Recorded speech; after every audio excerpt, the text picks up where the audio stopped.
Hello everyone, welcome you all in Youth Academy. I am Kriti. So you already know that we are continuing the series of historical underpinning and उसमें हमने historical underpinning से हमारा crown rule आज start होगा। उससे पहले हमने company rule की बात कर ली थी, जिसमें कंपनी में जो डिफरेंट रेगुलेटिंग एक्ट्स स्टैब्लिश किए गए थे, जिसमें प्रोविजंस आए थे, जिसमें हमने 1773 देखा था, फिर सेटलमेंट एक्ट 1781 देखा, फिर 1784 देखा, फिर ऐसे करते करते हमारा 1793 1813 हमने पढ़ लिया, फिर 1833 एंड 1853 हमने ये सारे एक्ट्स देख लिए थे जो कि कंपनी रूल्स में स्टार्ट हुए थे। अब हम पढ़ेंगे द क्राउन रूल। जो क्राउन रूल हमारा 1858 से स्टार्ट होते हुए इंडिपेंडेंस तक चलता है, 1947 तक जो चलता है। आज उसको हम आगे देखेंगे। तो हम ये देखेंगे कि क्राउन रूल्स में क्या क्या प्रोविजंस लाए गए थे, क्या क्या चेंजेस किए गए थे, और इसमें हम ये भी देखेंगे कि क्राउन रूल्स का पॉलिटिकल बैकग्राउंड क्या था, इस पॉलिटिकल बैकग्राउंड में ये प्रोविजंस लाए गए थे और क्या क्या इसमें हुआ था जिससे इंडियन रिप्रेजेंटेशन का इन्वॉल्वमेंट लाया गया था।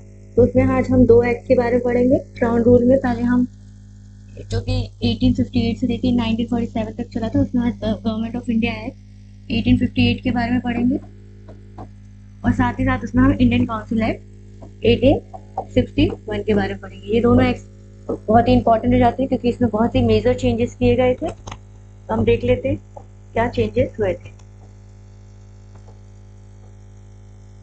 Let's see the changes first. तो जो ये हमारा क्राउन रूल स्टार्ट हुआ था, ये क्राउन रूल स्टार्ट कैसे हुआ था, इसका पॉलिटिकल बैकग्राउंड क्या था। हमें पता है कि पॉलिटिकल बैकग्राउंड पॉलिटिकल बैकग्राउंड क्या था। First war of independence, first war of independence जो हमारा 1858 में हुआ था, और उसी के साथ हमारे 1858 में ही ये रूल्स लाए गए थे। तो इसमें क्या हुआ था, बहुत ही मास लेवल पे मूवमेंट हुआ था जिसके अपनी अपनी डिफरेंट सेक्शंस ऑफ सोसाइटी के लोग इन्वॉल्व हुए थे, जिसमें सबके लिए फ्रीडम का मतलब कुछ और था, सबके अपनी आइडियोलॉजीज के हिसाब से फ्रीडम का मतलब आ रहा था। तो जो ये हमारा 1858 का एक्ट आया था, इसको गवर्नमेंट ऑफ इंडिया एक्ट कहते हैं, जिसे act of good governance in India कहते हैं, act of good governance of India. Good governance का मतलब क्या था, गवर्नेंस का मतलब क्या था, responsible government as well as answerable government. तो ये इसका मतलब लाया गया था इसमें। तो इन दोनों से हम समझ सकते हैं कि इसमें ऐसे कुछ प्रोविजंस लाए गए होंगे जिसमें जो क्राउन रूल है उनको आंसरेबल बनाया जा रहा हो और रिस्पॉन्सिबल बनाया जा रहा हो टुवर्ड्स द पीपल जिनको वो गवर्न कर रहे हैं। बेसिकली इंडियन सोसाइटी की बात हो रही है, यहाँ पर इंडियन स्टेट की बात हो रही है। तो जो ये हमारा एक्ट ऑफ गुड गवर्नेंस था ऑफ इंडिया का, उसमें 1858 के प्रोविजंस में लाया गया था। ईस्ट इंडिया कंपनी ने जो भी फर्स्ट वॉर ऑफ इंडिपेंडेंस का जो भी हमारा कंक्लूजन निकला था, उसमें ट्रांसफर ऑफ पावर हो गया था। ट्रांसफर ऑफ पावर किससे हुआ था, ईसीसी ईस्ट इंडिया कंपनी से ट्रांसफर हो गया था क्राउन रूल पे। हिज मैजेस्टी की गवर्नमेंट आ गई थी, डायरेक्ट कंट्रोल जो कि ऑफिशियली स्टैब्लिश हो गई थी। ओके, ये ऑफिशियली स्टैब्लिश हो गई थी। इससे हमें कैसे पता चल रहा है कि ये जो हमारी मैजेस्टी की गवर्नमेंट थी, क्राउन रूल था, वो कैसे स्टैब्लिश हो गई थी। हम प्रोविजंस में देखेंगे, टोटल 4 प्रोविजंस थे। उससे हमें पता चल रहा है कि कैसे ऑफिशियली गवर्नमेंट आई थी और वो गुड गवर्नेंस को स्टैब्लिश कर रही थी इंडियन सोसाइटी में।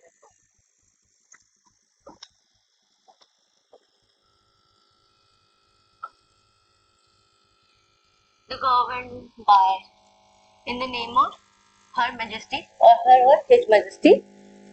It is changed the designation of the, ये हमारा फर्स्ट प्रोविजन है, it is change the designation of the governor general of India. आपको पता था गवर्नर जनरल ऑफ इंडिया था, गवर्नर जनरल ऑफ बंगाल था, आपने पढ़ा था 1773 में। पहले हमारा गवर्नर जनरल ऑफ बंगाल था, उसको चेंज करके 1813 में गवर्नर जनरल ऑफ इंडिया कर दिया गया था। और वही जब हमारा क्राउन रूल स्टैब्लिश हुआ 1858 में, तो उसमें क्या किया गया था, ये गवर्नर जनरल ऑफ इंडिया को वॉइस रॉय ऑफ इंडिया में कन्वर्ट कर दिया गया। पोजीशन दोनों की सेम थी, बस नेम में अंतर हो गया था। Viceroy of India, governor general of India को to that of the viceroy of India, वो जो भी डायरेक्ट रिप्रेजेंटेटिव होते थे ब्रिटिश क्राउन के। क्वीन, जो ब्रिटिश क्वीन होती थी, वो डायरेक्ट इलेक्ट करती थी, डायरेक्ट नॉमिनेट करती थी, बेसिकली इलेक्ट वर्ड नहीं आएगा, नॉमिनेट करती थी वॉइस रॉय को। तो वो डायरेक्ट रिप्रेजेंटेटिव होते थे क्वीन के अंडर। पहले governor general in council direct representative नहीं होते थे ब्रिटिश क्राउन के। तो इंडियन लॉर्ड कनिंग तो हमारे फर्स्ट वॉइस रॉय बने थे, ये फैक्ट है, फर्स्ट वॉइस रॉय बने थे हमारे Lord cunning, does became a first Roy of India. तो उसमें चेंजेस क्या हुआ, गवर्नर जनरल जो हमारा पहला पोस्ट था, गवर्नर जनरल जो कि बेसिकली हाईएस्ट पोस्ट माना जा रहा था, क्राउन रूल स्टैब्लिश हुआ। इसका पॉलिटिकल बैकग्राउंड हमने देखा, वॉर ऑफ इंडिपेंडेंस था 1850, इसको सिपॉय म्यूटिनी बोलते हैं, हमारे लिए वॉर ऑफ इंडिपेंडेंस है। तो उसका क्या कंक्लूजन निकला कि जो पावर थी, जो गवर्नर जनरल का था, पहले तो उसका पोजीशन अबॉलिश करके वॉइस रॉय का पोजीशन ला दिया गया। बेसिकली पावर दोनों की सेम थी, वॉइस रॉय डायरेक्ट क्वीन के थ्रू नॉमिनेटेड होते थे। क्वीन डायरेक्ट रूल कर रही थी अब इंडियन सॉइल पे। अब गवर्नमेंट, हर मैजेस्टी गवर्नमेंट स्टैब्लिश हो गई थी और ईस्ट इंडिया कंपनी को अबॉलिश कर दिया गया था। ये हमारा फर्स्ट प्रोविजन आया था। सेकंड प्रोविजंस क्या थे हमारे, it ended the system of dual government. ये तो मैंने आपको कल हमने पीवाईक्यू सॉल्व किया था, उसमें फास्ट मैंने आपको बताया था, पिट्स इंडिया एक्ट था 1884 में आया था, पिट्स इंडिया एक्ट। उसमें डबल टी था जिससे ड्यूल गवर्नमेंट आई थी। ड्यूल गवर्नमेंट में क्या था, हमारे court of directors and board of control थे। ये दो थी जो मिलके एक कमर्शियल बिजनेस को देखता था और एक एडमिनिस्ट्रेटिव बिजनेस को देखते थे। उन लोगों, वो दोनों मिलके इंडियन टेरिटरी पे गवर्न करते थे और इनके ऊपर हमारे गवर्नर जनरल ऑफ काउंसिल होते थे। अब इसी गवर्नर जनरल ऑफ काउंसिल को कन्वर्ट करके वाइसरॉय कर दिया गया। जो फर्स्ट लॉर्ड कनिंग बने हमारे, जो डायरेक्ट क्वीन के रिप्रेजेंटेटिव होते थे, जो भी इंडियन सॉइल पे जो भी डिसीजंस मेक होंगे वो डायरेक्ट वाइसरॉय क्वीन को आगे बढ़ाएंगे। तो ये जो हमारा ड्यूल गवर्नमेंट वाला प्रोविजन हुआ था, जो पिट्स इंडिया एक्ट 1884 में आया था, उसको अबॉलिश कर दिया गया। ड्यूल गवर्नमेंट को अबॉलिश कर दिया गया। Court of directors and board of control, court of directors plus board of control से जो हमारा ड्यूल गवर्नमेंट बन रहा था, उसको अबॉलिश कर दिया गया। इट क्रिएटेड, उनके प्लेस पे कुछ भी एक चीज अबॉलिश हो रही थी, उसके प्लेस पे एक मोर बेटर एफिशिएंट पोस्ट आ रही थी। It created new office, secretary of state for India. तो जो हमारे board of control plus court of director जो भी हमारे काम करते थे, उनको अब रिप्लेस करके उनके बदले हमारा एक ही हमारे आ गए थे, secretary of state of India. ये हमारा पोस्ट था, एक secretary of state for India का पोस्ट आ गया था ड्यूल गवर्नमेंट को अबॉलिश करने के बाद। Wasted complete authority and control over Indian administration. इनके पास एब्सोल्यूट अथॉरिटी होती थी, एब्सोल्यूट होती थी। अब हम ये भी देखेंगे जो हमारा गुड गवर्नेंस था वो कैसे अनसरेबल गवर्नमेंट में कन्वर्ट होगा। हम इसी से देखेंगे जो कोर्ट ऑफ डायरेक्टर्स और बोर्ड ऑफ कंट्रोल को जैसे अबॉलिश करके एक पोजीशन ला दिया गया था, secretary of state for India, जो कि member of the British cabinet होते थे। जो ब्रिटिश कैबिनेट था, लेजिस्लेटिव बॉडी थी, एग्जीक्यूटिव लेजिस्लेटिव एग्जीक्यूटिव बॉडी थी ब्रिटिश पार्लियामेंट में। कैबिनेट, उसमें एक पोस्ट होती थी, मिनिस्ट्री की पोस्ट होती थी, जो कि secretary of state for India की पोस्ट होती थी। बेसिकली वो ब्रिटिश पार्लियामेंट में जो कैबिनेट स्टैब्लिश थी उनके डायरेक्ट मेंबर होते थे, जो कि इंडिया कंप्लीट अथॉरिटी गवर्न करते थे इंडिया में। तो दो प्रोविजन हमने पढ़ लिया। हमारा गवर्नर जनरल ऑफ इंडिया को हटा के हमारा वाइसरॉय ऑफ इंडिया को ला दिया गया, जिसमें हर मैजेस्टी की गवर्नमेंट आ गई, क्राउन रूल स्टैब्लिश हो गया। सेकंड प्रोविजन में क्या था, court of directors plus board of control को अबॉलिश करके एक पोजीशन ला दिया गया, जिसमें सारी अथॉरिटी एक मेंबर के हाथों में आ गई, जो कि कैबिनेट का डायरेक्ट मेंबर होता था, जिनको बोलते थे secretary of state for India. और उनके पास कंप्लीट अथॉरिटी होती थी। इससे मतलब कंप्लीट अथॉरिटी का मतलब उनके पास लॉ मेकिंग पावर भी होगी। प्लस में साथ एग्जीक्यूशन की पावर भी होगी, यही तो कंप्लीट अथॉरिटी को मान रहे हैं। तो लॉ मेकिंग पावर देख लेते कैसे होगी। तो जो हमारा थर्ड प्रोविजन हमारा establish the 15 member council for India to assist the secretary of state for India. The council was advisory body, the secretary of state was made the chairperson of the council. तो जो हमारा secretary of state for India था वो cabinet का direct representative था, और इधर से हमारी जो क्वीन थी उनका डायरेक्ट रिप्रेजेंटेटिव कौन था? वाइसरॉय। जो पार्लियामेंट में जो भी रूल्स स्टैब्लिश होते थे, जो भी रूल्स बनाए जाते थे, secretary of state of India Indian soil पे उसको स्टैब्लिश करता था। और उन्हीं को गवर्न करने के लिए 15 मेंबर काउंसिल होती थी। बेसिकली ये काउंसिल एडवाइजरी होती थी, इनके पास कुछ रियल पावर्स नहीं होते थे, बस वो एडवाइस करते थे, secretary of state of India को एडवाइस करते थे। 15 मेंबर बॉडी थी जो असिस्ट करते थे secretary of state of India को। एडवाइजरी बॉडी थी, secretary of state of India chairperson, उस काउंसिल के वो चेयरपर्सन थे।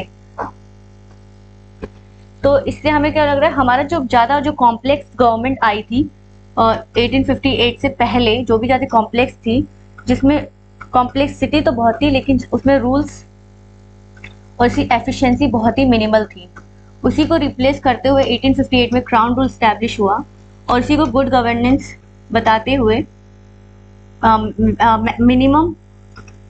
मिनिमम पोस्ट को लाते हुए एफिशिएंट गवर्नमेंट बनाने की कोशिश की गई थी।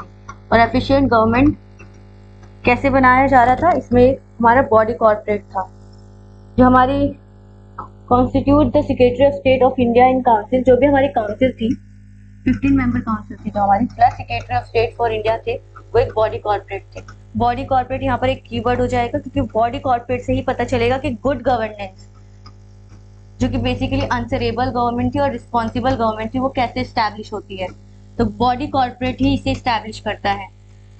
बॉडी कॉर्पोरेट का मतलब होता है एक वो एंटिटी जिसको सू कर सकते हो और वो बीइंग सूड भी हो सकता है। Basically in India as well as in England, तो इसमें एक पावर आ गई थी इंडियन के हाथों में। जो भी काउंसिल होती थी, अगर काउंसिल के वर्क जस्टिसेबल नहीं लगता था, जस्टिफाइड नहीं लगता था, आंसरेबल टू नहीं लगता था इंडियन पीपल को, तो वो उनको सूट कर सकती थी कोर्ट में। सूट का मतलब आपको हो सकता है उसके खिलाफ केसेस ला सकती थी, फाइल कर सकती थी कोर्ट में। तो ये एक आंसरेबल गवर्नमेंट को दिखा रहा है कि कैसे केसेस फाइल किए जा सकते थे एक काउंसिल के अगेंस्ट, जो कि कभी अभी तक हमें नहीं लाया गया था। तो ये गुड गवर्नेंस का मतलब बता रहे थे। Basically good governance, war of independence हुआ था, तो बेसिकली जो म्यूटनी थी उनके हिसाब से उनको पीस में करने के लिए, उनको कंट्रोल में लाने के लिए गुड गवर्नेंस का एक टैग दे दिया गया। इसमें गुड गवर्नेंस ना कुछ था नहीं। और ये जो बॉडी कॉर्पोरेट थी बाद में ये कितनी एफिशिएंट हुई कितनी नहीं हुई, इनका कुछ अंदाजा नहीं लगा सकते। तो ये बीइंग सूड, और ये सूड कर भी सकती थी और हो भी सकती थी, तो इसी को बॉडी कॉर्पोरेट कहते हैं। एक एंटिटी होती है जिसके अगेंस्ट अगर वो गुड गवर्नेंस का बेसिकली टैग था, अगर वो काम सही से नहीं कर रहे थे तो उसके अगेंस्ट केसेस फाइल कर सकते थे कोर्ट में। यही सिंपल मतलब होता है। आगे देखते हैं। गुड गवर्नेंस हो गया, तो हमारे बेसिकली 4 ही प्रोविजंस आए थे। फर्स्ट प्रोविजन क्या था? क्राउन रूल स्टैब्लिश हो गया था, 1858 से लेके हमारे इंडिपेंडेंट तक चला था। गवर्नर जनरल ऑफ इंडिया को वाइस रॉय में कन्वर्ट कर दिया गया था, जो कि डायरेक्ट रिप्रेजेंटेटिव होते थे क्वीन की। थर्ड प्रोविजन क्या था? कोर्ट ऑफ डायरेक्टर, जो कि पिट्स इंडिया एक्ट में आया था, और बोर्ड ऑफ कंट्रोल, जो कि ड्यूल गवर्नमेंट है, जो कि पिट्स में आया था, उसको अबॉलिश करते हुए secretary of state for India को की पोस्ट को क्रिएट किया गया था, जो कि कैबिनेट के मेंबर होते थे, ब्रिटिश कैबिनेट के मेंबर होते थे। साथ ही साथ इन्हीं को असिस्ट करने के लिए एक 15 मेंबर काउंसिल बनाई गई थी, जो कि बेसिकली एडवाइजरी होती थी। इनका कोई लॉ मेकिंग में नहीं होता था, बस एडवाइस करता था secretary of state of India को। फिफ्थ क्या थी? बॉडी कॉर्पोरेट था। जो भी काउंसिल थी हमारी विद चेयरपर्सन, जो कि secretary of state of India council के चेयरपर्सन होते थे। बॉडी कॉर्पोरेट थी, बेसिकली बीइंग सूड और कैन स्यूड, इनके अगेंस्ट में केसेस हो सकते थे। इसी को गुड गवर्नेंस बताया गया था। तो हमारे 1858 का प्रोविजन ओवर हो चुका है। बस 4 प्रोविजन बेसिकली आए थे। वॉइस रॉय, क्राउन रूल आ गया था, secretary of state of India establish हो गया था, 15 मेंबर काउंसिल आ गई थी। ये हमारे 4 प्रोविजंस हैं। आगे बढ़ते हैं।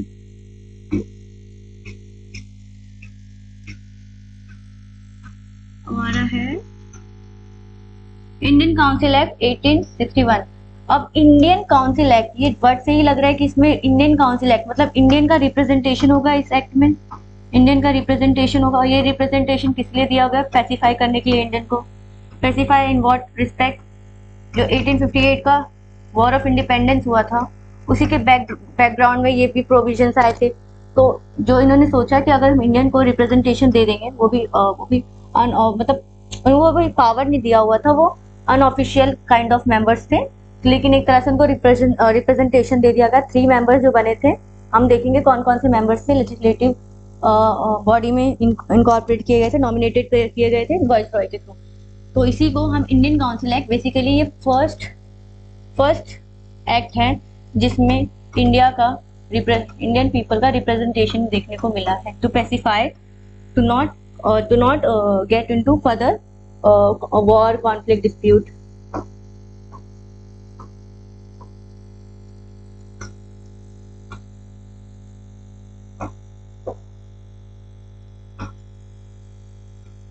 Yes.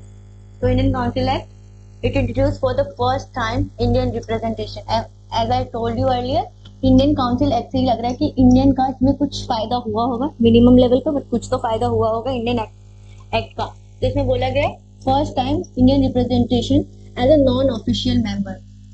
इनको थोड़ा फायदा दिया गया था, इनको ऑफिशियल मेंबर ना बनाते हुए इनको नॉन ऑफिशियल मेंबर बनाया गया था, वो भी वाइसरॉय के थ्रू। ये वाइसरॉय के थ्रू नॉमिनेटेड थे और इनको लेजिस्लेटिव काउंसिल में एंट्री मिली थी। 3 मेंबर्स क्या थे? Raja of Banaras, Maharaja of Patiala and sir Dinkar Rao. ये हमारे 3 मेंबर्स थे, इंडियन मेंबर्स थे, जो कि अनऑफिशियल नॉन ऑफिशियल मेंबर्स थे, जो कि वाइसरॉय के थ्रू नॉमिनेट होते थे। ये हमारा फर्स्ट था, nominated by the Lord cunning. उस समय लॉर्ड कनिंग हमारे वाइसरॉय थे। 1862 में लाया था। Legislative council establish in centre and यहाँ पर डिसेंट्रलाइजेशन हमने देखा था, हमारा मैक्सिमम सेंट्रलाइजेशन 1833 में हो गया था, जो कि 1773 से स्टार्ट होते होते मैक्सिमम सेंट्रलाइजेशन हमारा कौन सा एक्ट में हुआ था? 1833 में हमारा मैक्सिमम सेंट्रलाइजेशन हुआ गया था। जो पावर थी वो एक हैंड पे कंट्रोल हो गई थी।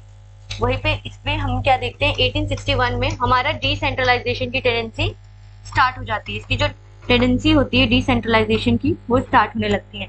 इसका मतलब क्या है? इसमें जो भी इनकी लेजिस्लेटिव पावर थी सेंटर और प्रोविंसेस के, उनको देना स्टार्ट कर दिया था मिनिमम लेवल पे, बट कुछ लेवल पे उनको देना स्टार्ट कर। It accorded the statutory recognition to the portfolio system और डिपार्टमेंटलाइजेशन। ये हमारे इसमें कीवर्ड होगा। पोर्टफोलियो सिस्टम का मतलब क्या है? बोला था क्राउन रूल एक हमारे गुड गवर्नेंस को रिप्रेजेंट कर रहा है, तो इस गुड गवर्नेंस को बताते हुए उन्होंने रिस्पॉन्सिबल गवर्नमेंट को डोनेट किया है। हमने 1858 में देखा कि बॉडी कॉर्पोरेट एक एग्जाम्पल हो गया था गुड गवर्नेंस का। साथ ही साथ 1861 में हमने गुड गवर्नेंस का एग्जाम्पल क्या देखा?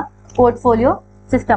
पोर्टफोलियो सिस्टम में ये था बेसिकली डिपार्टमेंट्स क्रिएट कर दिए गए थे। जैसे कि डिफेंस डिपार्टमेंट होता है, तो जो भी डिफेंस रिलेटेड मैटर्स होते हैं वो डिफेंस डिपार्टमेंट देता है। इससे हमें एक हमें क्लियरिटी मिल जाती है कि जो भी ये मैटर्स, एक पर्टिकुलर मैटर है वो इस डिपार्टमेंट का है, तो इसको पोर्टफोलियो सिस्टम वही कहते हैं, जिसको हम बोलते हैं डिपार्टमेंटलाइजेशन। एग्रीकल्चर का डिपार्टमेंट क्रिएट हुआ, डिफेंस का क्रिएट हुआ, साथ ही साथ हमारा फॉरेन रिलेशंस भी क्रिएट हुआ। तो इससे जो हमारे डिपार्टमेंट्स बने, तो जो भी इस पर्टिकुलर डिपार्टमेंट्स के मैटर्स होते थे वो इन डिपार्टमेंट्स के थ्रू ही देखे जाते थे। ये इंटरलिंकिंग नहीं होते थे। एक पर्टिकुलर डिपार्टमेंट अपना डिपार्टमेंट का प्ले कर, उससे क्या होता था, जो भी सिटीजन्स थे, जो भी पीपल थे वहाँ के, उनको पता चलता था कि पर्टिकुलर डिपार्टमेंट का वर्क ये है, जिससे वर्क में डिले नहीं होता था। वर्क में कोई डिले नहीं होता था, एफिशिएंसी क्रिएट होती थी, रिस्पॉन्सिबिलिटी आती थी, आंसरेबल होते थे। ये बेसिकली इन 4 मकसद से ये पोर्टफोलियो सिस्टम लाया गया था।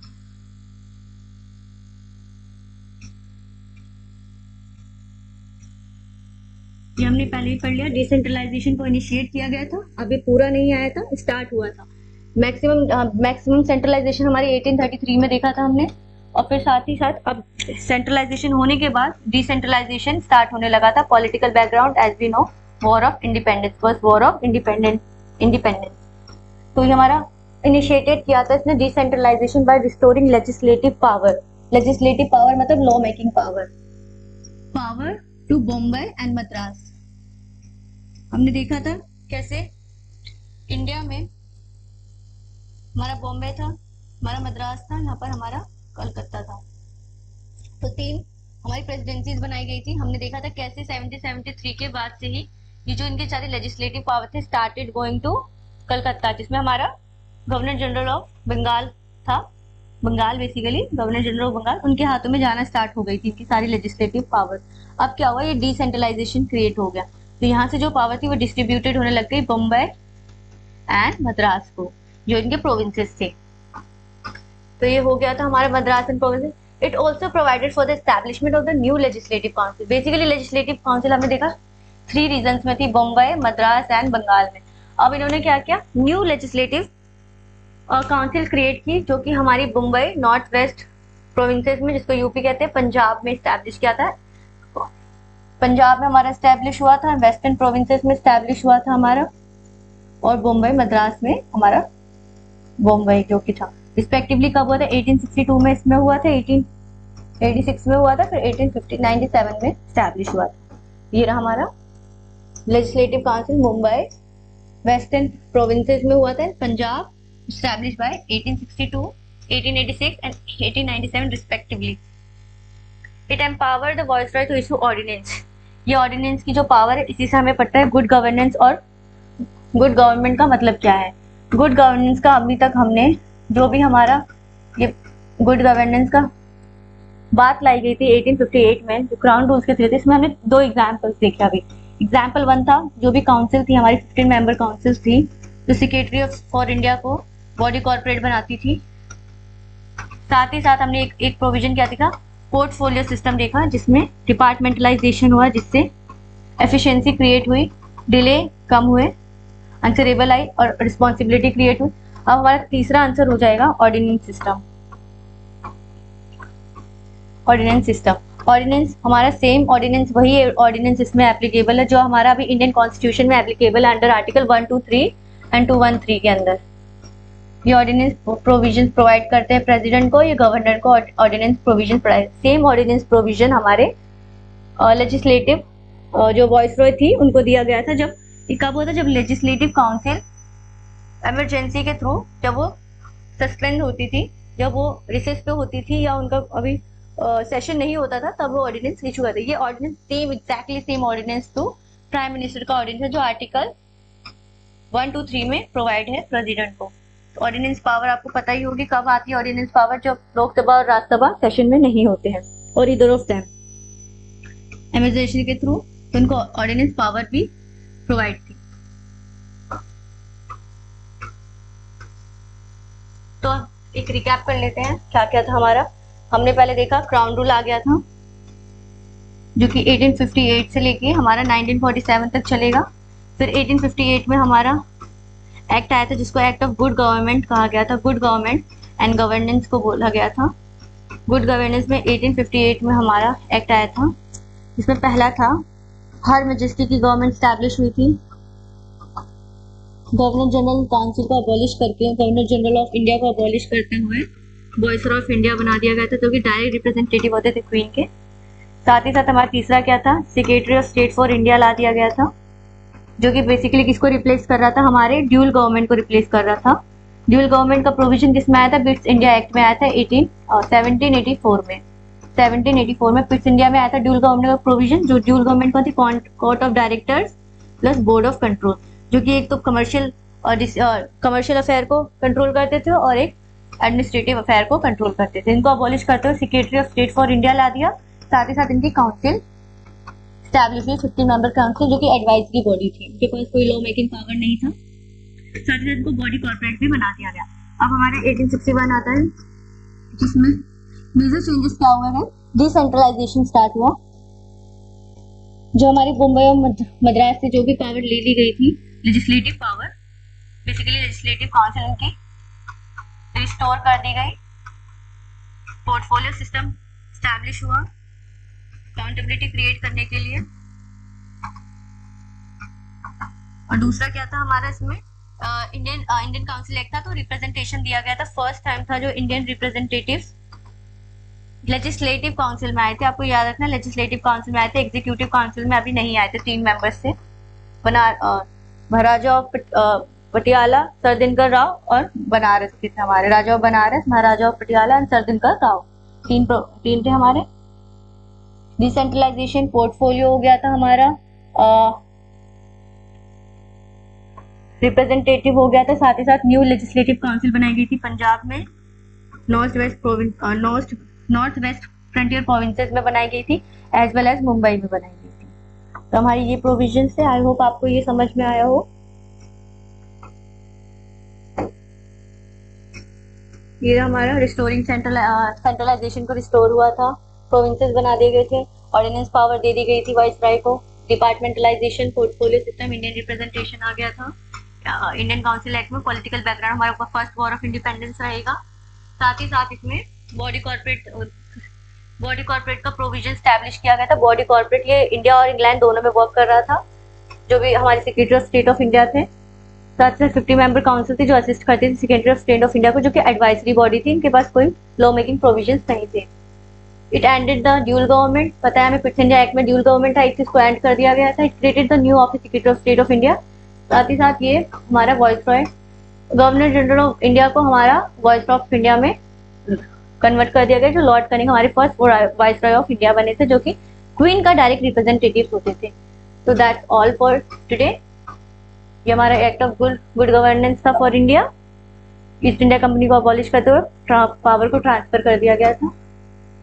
So yeah, that's it. I hope it is useful for all you guys. I hope it is easy to understand in this class.